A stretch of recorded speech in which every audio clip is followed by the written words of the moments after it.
सुना का कहत क्या कहत भीरी भीरी एकदम सटिया के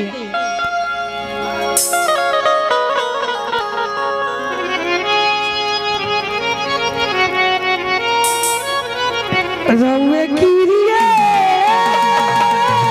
जियो कहतनी हम जियो राजा है ए राजा कहियो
और आइए दोस्तों शानदार पुरस्कार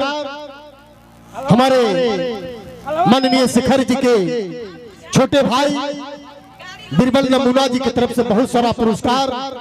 उन भैया को हमारे कंपनी की तरफ से लाख लाख शुभारे। और भैया लोगों का कहना है मिस्तारो जी कि तू हवा बनकर आ, मैं तुम्हें खुशबू बना दूंगा।